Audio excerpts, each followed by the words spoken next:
Improve your communication skills. Improve your conversations. Present with confidence. Write with style. By Alan Barker. The process of communication. The meaning of communication is believed as the movement of something, to convey or to deliver. However, communication is much more than just conveying a message. It is about establishing a mutual understanding between two or more persons. It doesn't always have to be about words. There are 3 levels of understanding. Number 1. Action. Number 2. Information. And, number 3. Relationships. Research has shown that a majority of our conversations are based on social topics like personal relationships, who is currently in, who is out, and what is the reason. Communication is said to be used for taking out action, while since the beginning it has been used to socialize and interact with people. Science has proved gossip to be socially, psychologically and physically good for people. It creates a relaxing relationship. Creating a relaxed relationship is the basis of forming a bond.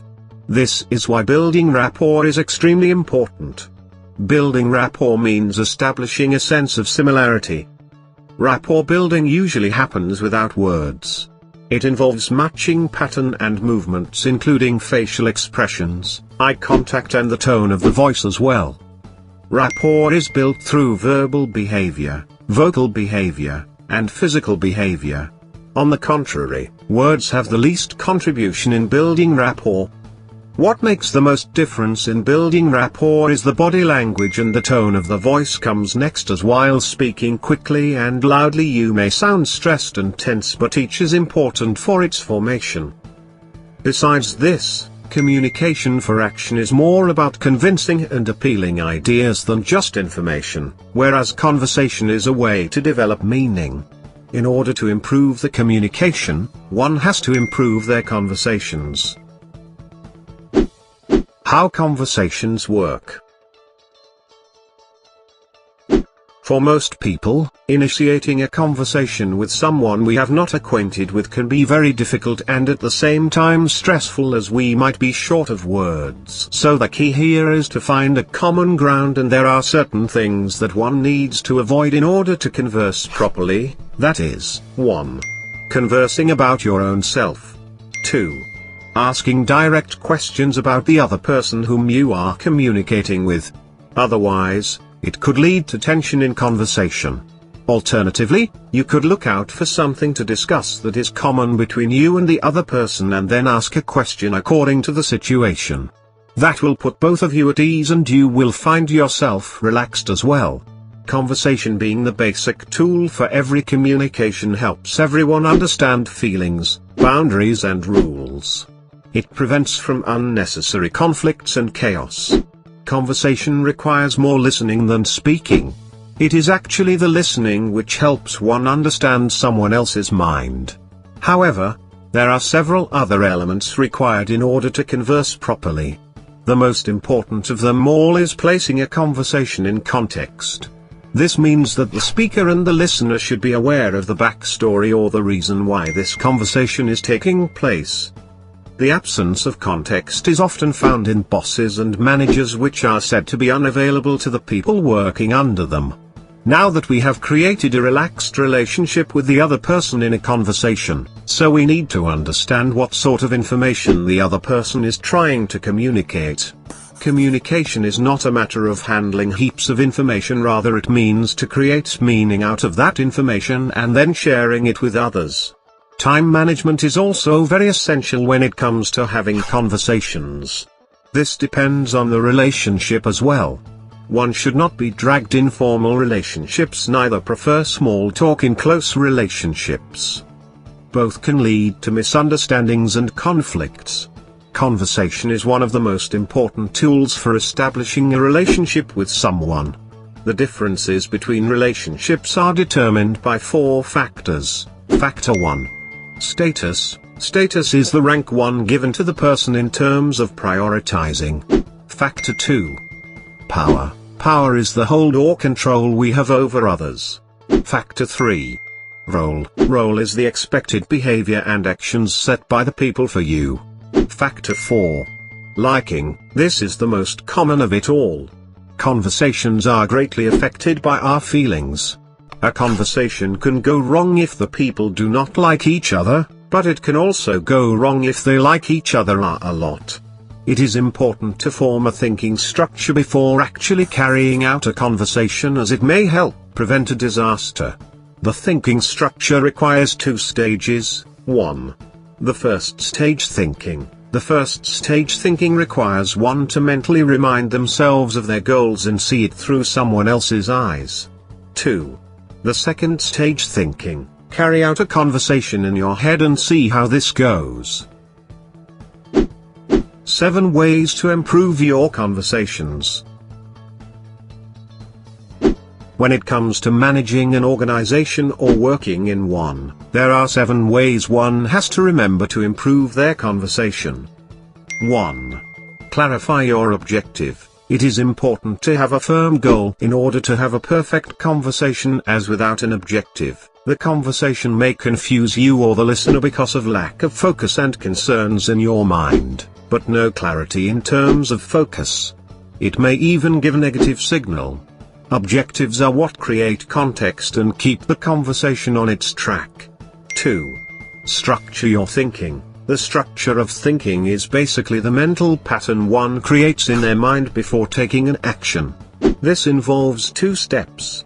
The first step is the first stage thinking. In first stage thinking, you focus on the problems in between and give yourself as much time as possible before moving on to the second stage thinking. In the second stage thinking, you figure out a possible solution for the problem. You also need to link the stages of your conversation together, as it will help you to direct your conversation properly. Skilled conversation is based on the linkage of following parts. 1. The past as well as the present. 2. The problem and its solution. 3. First stage and second stage thinking. 4. Requests and responses. 5. Negative and positive ideas. 6. Views about what is true, without thinking about the consequences. 3. Manage your time. Time management is quite crucial, as it cannot be reversed or multiplied. When it comes to managing time in a conversation, there are 2 things one should keep in mind. First is to make time for the conversation itself, and the second is to make time in the conversation. It's okay to be specific and summarized, but it does not work all the time. It gives signals of proudness and selfishness. You need to be realistic, and if it is essential, you could make an appointment at some other point of time to hold the conversation. 4.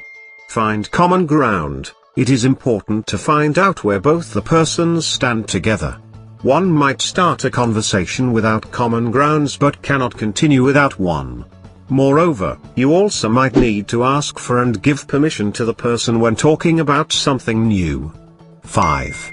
Move beyond argument. The main reason behind the need of improving conversations is so that people move past arguments, because otherwise the conversations can turn out to become a boxing match.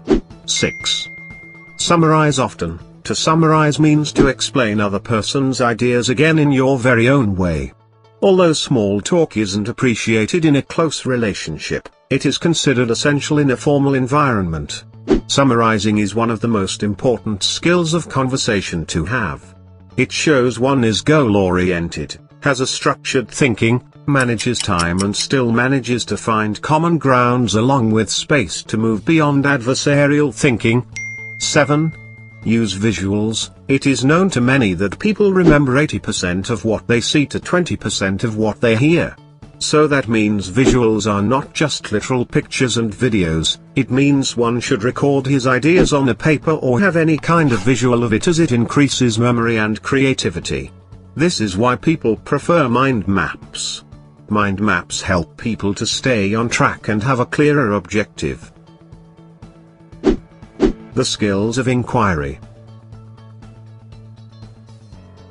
This is probably the most important tool in improving conversations. The skill of inquiring is basically the skills of listening, without which a conversation is literally pointless. Listening doesn't only mean that the words should enter your ears, it means one should get hold of the person's feelings, context and objective. The best listeners have the best conversations. There are 6 main sub-skills required to master the skill of inquiry. 1. Paying attention. Paying attention doesn't only mean to be all ears to someone, it means mimicking behaviors, understanding the context and responding with common grounds and maintaining eye contact as well. Interrupting. Interrupting or getting distracted shows lack of interest and how poor your attention is. The reason people usually interrupt is because they find something else more attractive. Allowing quiet. Once you've agreed on not interrupting, wait for the pause in the conversation and think first, as this will be your decision as to where the conversation should go. 2. Treating the speaker as an equal. It is important to not look down on anyone regardless of the position. Your conversation has the ability to leak out that vibe. 3.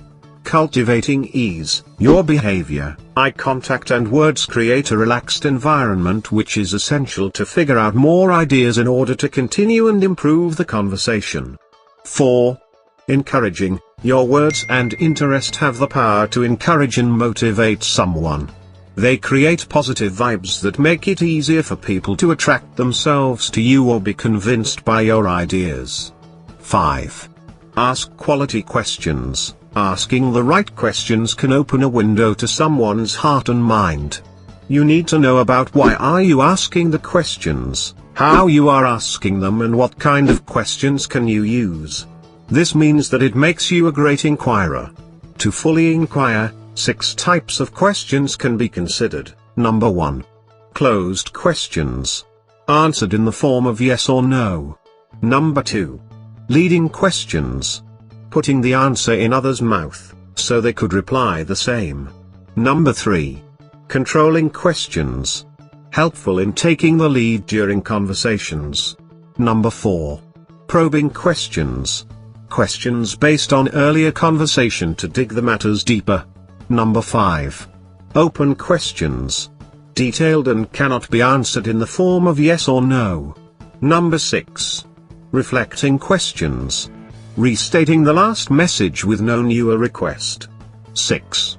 Rationing information. Alongside asking quality questions, it is important to provide the right information that will bring positive effect in the speaker's life. The skills of persuasion. Conversation plays a vital role in persuading people. There are 2 main elements to remember while trying to persuade someone. Firstly, you should have brilliant ideas and through reasoning, you can gather your ideas. Secondly, you should deliver those ideas to people in an efficient manner. When it comes to persuasion as a skill to master, one should know that not only do the ideas but the body language, which includes maintaining eye contact too, have the power to persuade people too, and if you do not get motivated by your own, so you cannot expect other people to be motivated as well. In order to persuade someone, you need a combination of the 3 qualities, that is the character, the reasoning and the passion or the desire. Interviews. Holding a formal conversation. Conducting interviews is a highly complex skill. It doesn't only make the interviewee nervous but the interviewer becomes anxious as well. An interview means an exchange of opinions and views. It can be referred to as any normal conversation except that it is goal-oriented, to the point and recorded. There are 4 types of interviews. 1. Appraisal. This involves thorough preparation and feedback to determine what results have the job holders achieved. This is a delicate interview as sometimes you might have to let people go. That too if poor performance has no cure. 2. Delegation. Delegation means handing over the authority or the responsibility to someone else for a specified work. This is somewhat similar to when parents hire a babysitter. The very first step is to recognize what is the specific work that needs to be done by someone else. 3. Coaching. Coaching is simply to improve performance and efficiency. It is the reminder of the goals and the ways to achieve them. 4. Counseling. Counseling involves a therapist that helps someone help themselves. It helps solve something that an employee sees as a problem. Before conducting an interview, remind the mind of its goals and objectives and apply the thinking structure.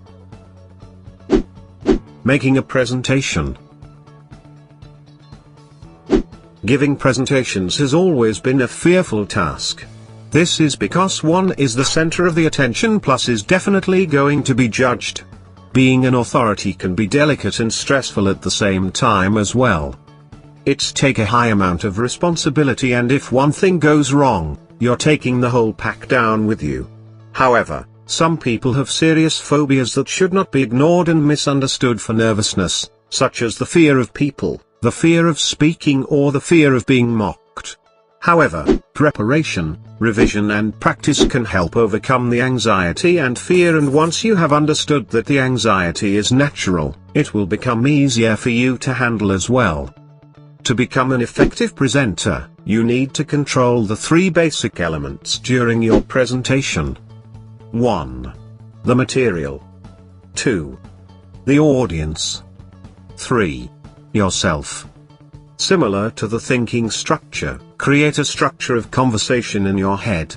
Start off with the definition of your objective, maintain eye contact with the audience, and deliver the message. Write it all down and make creative visuals to present. Putting it in writing. Writing is also a form of communication. Be it in the forms of fax, emails, text messages, or a simple letter. Writing well is also an art that needs to be mastered, as it has extremely effective persuasion skills. While writing, it is important to keep in mind that the language is common and understandable.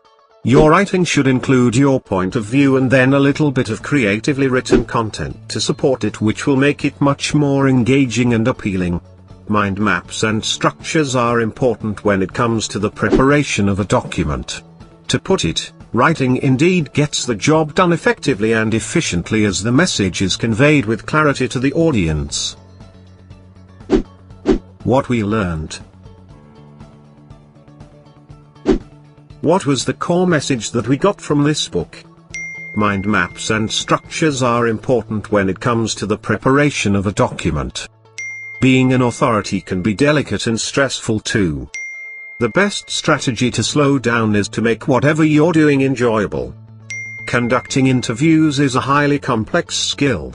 It doesn't only make the interviewee nervous but makes the interviewer anxious as well. The best listeners have the best conversations. Delegation means handing over the authority to someone else for a specified work. Paying attention doesn't only mean to be all ears to someone, it means understanding the context and maintaining eye contact as well. It is actually the listening which helps one understand someone else's mind. Managing time is quite crucial, as it cannot be reversed or multiplied.